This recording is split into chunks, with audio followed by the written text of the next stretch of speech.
Hello guys, स्वागत है। आज की वीडियो में हम डिस्कस करने वाले हैं ऑपरेटिंग सिस्टम के शेड्यूलिंग एल्गोरिथम का एसजेएफ। दोस्तों, आज हम डिस्कस करेंगे सॉर्टेड जॉब फर्स्ट के बारे में, ठीक है, विद एग्जांपल। लास्ट वीडियो में हमने एफसीएफएस के बारे में डिस्कस किया था और आज हम लोग डिस्कस करेंगे एसजेएफ में। स्टार्ट करने से पहले अगर अभी तक आपने चैनल को सब्सक्राइब नहीं किया तो सब्सक्राइब कर ले, शेयर नहीं किया तो शेयर भी कर ले।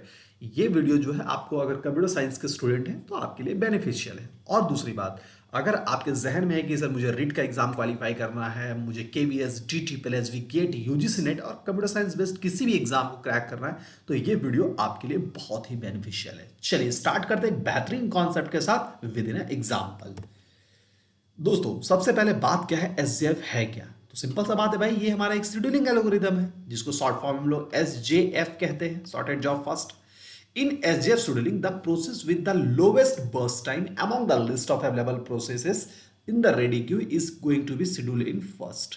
ठीक है, सिंपल सा कहानी है कि भाई वैसा प्रोसेस जिसका बर्स्ट टाइम सबसे कम होगा। बर्स्ट टाइम कहने का मतलब है एग्जीक्यूशन टाइम। ठीक है, अगर मेरे पास कोई प्रोसेस है जिसका किसी का एग्जीक्यूशन टाइम 2 है, किसी का 5 है, किसी का 6 है, किसी का 1 है, तो इनमें से सबसे कम कौन है? कब कौन आया कहने का मतलब नहीं है भाई, जो सबसे छोटा है उसका काम सबसे पहले होगा। ठीक है, जो काम सबसे छोटा है उसका काम है, कौन कैसे आया है उससे मतलब नहीं है।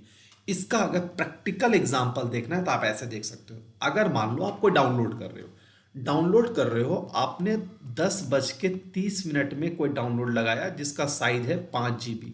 ठीक है, फिर आपने 10:35 में डाउनलोड लगाया जिसका साइज है 2 GB। पहले कौन होगा? पहले 2 GB वाला होगा ना बेटा। तो मतलब जो सबसे छोटा है उसका काम पहले होगा, जो ज्यादा टाइम दे रहा है उसका काम बाद में होगा। चलो समझ में आ गया पहला कॉन्सेप्ट। दूसरा कॉन्सेप्ट, ये हमारा नॉन प्रिमिटिव है। क्यों नॉन प्रिमिटिव है? कि अगर इस प्रोसेस के पास आ गया तो इसका काम पहले कंप्लीट कर लेगा तब वो नेक्स्ट में जाएगा। ठीक है, एक प्रोसेस कंप्लीट होगा तब वो नेक्स्ट में जाएगा। दैट मीन्स ये हमारा क्या है? आपका नॉन प्रिमिटिव है। सिंपल सा कॉन्सेप्ट है जो आपको यहां पे समझ में आ जाना चाहिए। ठीक है, अब आते हैं इसके एडवांटेजेस पे। तो सिंपल सा एडवांटेज है भाई, चूंकि ये आपका नॉन प्रिमिटिव है तो मैक्सिमम थ्रूपुट होगा, कम से कम इसका वेटिंग टाइम होगा, कम से कम आपका टर्न अराउंड टाइम होगा। जितना हो सके चाहेगा कि वेटिंग टाइम कम हो, और थ्रूपुट इसका सबसे ज्यादा होगा। ठीक है, सबसे ज्यादा मैक्सिमम होगा, जितना अधिक से अधिक ये थ्रूपुट दे सकता है, यानी अपनी क्षमता से ज्यादा। ठीक है, चलिए दो चीजें हो गई।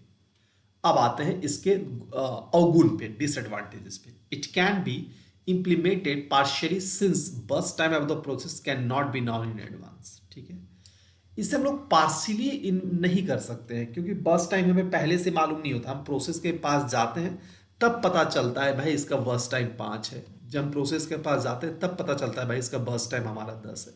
तो कहने का मतलब ये है दोस्तों कि इसका हमें बस टाइम जो है वो एडवांस में नहीं मालूम होता है, इसीलिए हम इसे पार्शियली नहीं कर सकते। ठीक है, दूसरा point, it leads to starvation for process with large burst time. ये क्या करेगा? तो स्टारवेशन का प्रॉब्लम जो है वो बढ़ा देता है। क्यों भाई? क्योंकि इसका बस टाइम बड़ा होता है। इसका बस टाइम बड़ा, यानी इस तरह समझिए कि जिस प्रोसेस का बस टाइम ज्यादा होगा उस प्रोसेस को ज्यादा वेट करना पड़ेगा ना। दैट मीन्स स्टारवेशन का प्रॉब्लम लीड होगा। स्टारवेशन दैट मीन्स अगर किसी भी प्रोसेस को किसी और प्रोसेस की वजह से वेट करना पड़े तो that is the problem of starvation. ये प्रियोरिटी वाले केस में हम लोग देख चुके हैं। तो सिंपल से यहां पे आप समझिए कि वैसा प्रोसेस जिसका बस टाइम ज्यादा है उसको क्या करना पड़ेगा? वेट करना पड़ेगा। दैट मीन्स स्टारवेशन का प्रॉब्लम बढ़ेगा। अगला, priority can not B set for the processes. यहां पे क्या है? प्रोसेस का हम लोग प्रियोरिटी सेट नहीं कर सकते, प्रियोरिटी सेट नहीं कर सकते। ठीक है, priority can not B set for the processes. किसी प्रोसेस का प्रियोरिटी हम लोग यहां पे सेट नहीं कर सकते। दो चीजें होंगी। Process with larger burst time have poor response time. ठीक है, यानी ऐसा प्रोसेस, मान लो कि ये 10 है, 20 है, 30 है, तो जिस प्रोसेस का बस टाइम ज़्यादा होगा वो सबसे लेट से रिस्पॉन्स करेगा ना, यानी उसका सबसे खराब रिस्पॉन्स टाइम होगा। कौन सा प्रोसेस? जो इसका बस टाइम सबसे ज़्यादा होगा। तो ये इसके गुण और अवगुण हो गए। किसका? तो एस जे एफ का। और एस जे एफ क्या है वो भी हम लोग डिस्कस कर चुके हैं। यहां तक कॉन्सेप्ट क्लियर है? आई होप सो क्लियर है। तो मुझे कमेंट बॉक्स में जरूर बताइएगा। दो चीजें हो गई। अब आते हैं तीसरे पॉइंट पे। अब सर ये तो आपने बता दिया, अब इसके न्यूमेरिकल्स करवाएं। तो जैसे ऑलरेडी पहले भी मैंने बताया कि जब भी आपका शेड्यूलिंग एल्गोरिदम का न्यूमेरिकल्स आता है तो आपसे क्या पूछा जाता है, आपसे टर्न अराउंड टाइम निकालने के लिए पूछा जाता है, आपसे वेटिंग टाइम निकालने के लिए पूछा जाता है, आपसे एवरेज वेटिंग टाइम निकालने के लिए पूछा जाता है, या स्पेसिफिक प्रोसेस का भी आपको वेटिंग टाइम या टर्न अराउंड टाइम पूछा जाता है। ठीक है, कोई दिक्कत नहीं है। चलिए अब आते हैं। तो सबसे पहले अगर मान लेते हैं कि हमसे पूछा गया है कि एवरेज वेटिंग टाइम क्या होगा, एवरेज वेटिंग टाइम क्या होगा, कैसे निकालोगे बेटा, देखते हैं। दोस्तों सबसे पहले अगर मैं बात करता हूं तो हमारे पास यहां पे है टर्न अराउंड टाइम। ठीक है, टर्न अराउंड टाइम क्या होता है, फॉर्मूला ये मालूम होना चाहिए। टर्न अराउंड टाइम बराबर होता है completion time minus arrival time. ठीक है, अब ये कंप्लीशन टाइम क्या है नहीं मालूम है, मालूम चल जाएगा। वेटिंग टाइम बराबर क्या होता है, turn around time minus burst time. Already ये सारा कॉन्सेप्ट पानी की तरह समझा चुके हैं, पहले वाले वीडियो में जरूर देख लीजिएगा। ठीक है, बस यहां मैं फॉर्मूला लिख रहा हूं। अब क्या है कि अराइवल टाइम तो मुझे मालूम है, मुझे क्या नहीं मालूम है, कॉम्प्लीशन टाइम।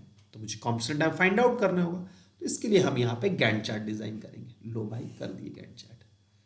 अब ये क्वेश्चन मैंने थोड़ा विचित्र टाइप का क्वेश्चन लेके आया हूं। अगर इस क्वेश्चन में अराइवल टाइम नहीं दिया रहता तो सिंपल सा बात है कि बस टाइम को उठाते और इंक्रीजिंग ऑर्डर में परफॉर्म करवा देते। जैसे सबसे पहले इसको करवाते, फिर इसको, फिर इसको, फिर इसको। ठीक है, अब चूंकि अराइवल टाइम दिया, ठीक है, दिया तो दिया है, अब उनमें से क्या कर दिया, एक प्रोसेस का अराइवल टाइम दे दिया है 0, यानी दुकान खुला नहीं है और कस्टमर आके बैठ चुका है। तो जाहिर सी बात है भाई, अगर दुकान नहीं खुला है और कस्टमर आके बैठ गया है तो सबसे पहले उसका काम होगा। इसलिए 0 पॉइंट जब हम यहां पे शो कर रहे हैं तो उस समय इस प्रोसेस को मुझे एग्जीक्यूट कराना हमारी मजबूरी हो जाएगी, क्योंकि पहले से ये कस्टमर आके बैठा है। क्या नाम है इस प्रोसेस का, P4, सॉरी P4। कितना यूनिट काम करता है, तो 7 यूनिट काम करता है। क्यों भाई, ऐसा हम क्यों किए, आप तो कहोगे कि सर बस टाइम जिसका छोटा उसका पहले काम होगा ना। हाँ होगा, लेकिन अभी तक यहाँ हम पहुंचे ही नहीं, हम अपना काम करने के लिए पहुंचे नहीं। हम दुकान खोले और मेरे पास एक कस्टमर पहले से बैठा है अंदर ही, ठीक है, तो उसका काम पहले करना होगा ना बेटा। इसलिए मैंने P4 को एग्जीक्यूट कर दिया। क्यों कर दिया, क्योंकि इसका अराइवल टाइम हमारा 0 था। अब मेरा लॉजिक शुरू हो जाएगा। अगला सबसे छोटा प्रोसेस कौन है, P1। सबसे बस टाइम सबसे कम इसी का है ना, तो अब काम होगा P1 का। P1 कितना यूनिट काम करता है, 2 यूनिट, तो 7 और 2 9। फिर अगला कौन सा है, अगला मेरा फिर 3 का होगा। कितना यूनिट काम करता है, 3, P3 है, 9 और 3 हमारा 12। फिर अगला कौन है, अगला मेरा P5 है। ठीक है, P5 कितना काम करेगा, 4, 12 और 4 16, 12 और 4 16 यूनिट हो गया। ठीक है, चलिए अब अगला कौन है, अगला मेरा है P5 हो गया। P5 तक मेरा काम हो चुका है, हाँ P5 तक मेरा काम हो चुका है। नेक्स्ट काम कौन है दोस्तों, P5 तक तो काम हो चुका है। हाँ नेक्स्ट मेरा हो जाएगा, और तो कोई रह गया नहीं, हाँ P2 रह गया, उसके बाद होगा P2 का। इसका यूनिट कितना है, 5 यूनिट है, तो 16 और 5 कितना हो गया, 21। तो ये मेरा 21 तक काम कर दिया। सॉरी यहाँ लिख देता ना 21। चलो, तो ये सारा प्रोसेस मेरा एग्जीक्यूट हो गया।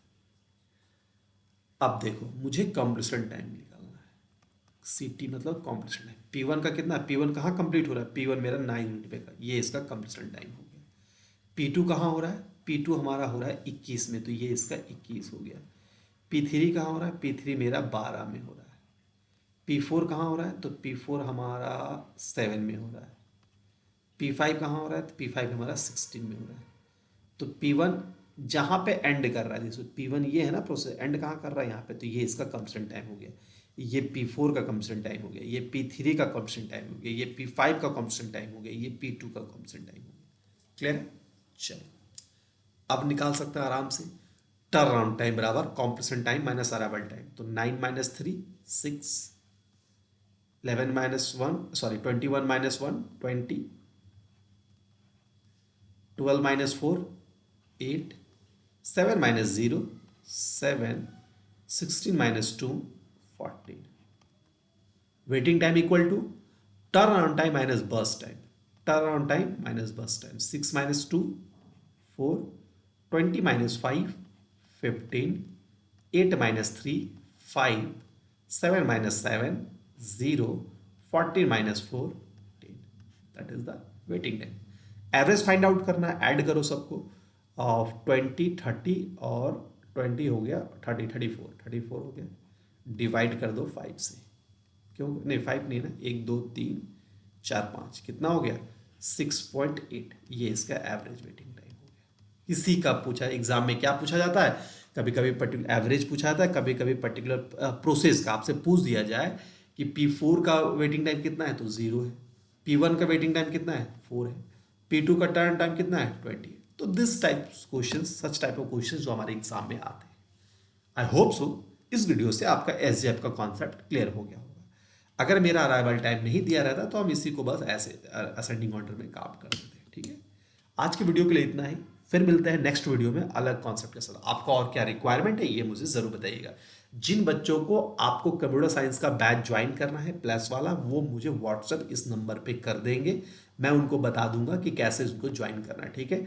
मैं डेट आपको अगले 1-2 वीडियो में बता दूंगा कि कब से स्टार्ट करना है, कैसे उसको ज्वाइन करना है। तो जो बच्चे इंटरेस्टेड है कि नहीं सर मुझे कंप्यूटर साइंस का बैच टीचर वाला ज्वाइन करना है, तो आप यहाँ पे कर सकते हैं, यहाँ पे मैसेज मुझे कर सकते हैं, ठीक है। चलिए, वैसे चैनल को सब्सक्राइब जरूर कर दीजिएगा, फेसबुक पेज में आपको नोटिफिकेशन मिल जाएगा और टेलीग्राम में आपको पीडीएफ मिल जाएगा, ठीक है। चलिए, तो अभी के लिए इतना है, फिर मिलता है नेक्स्ट वीडियो में, तब तक के लिए good luck, goodbye and take.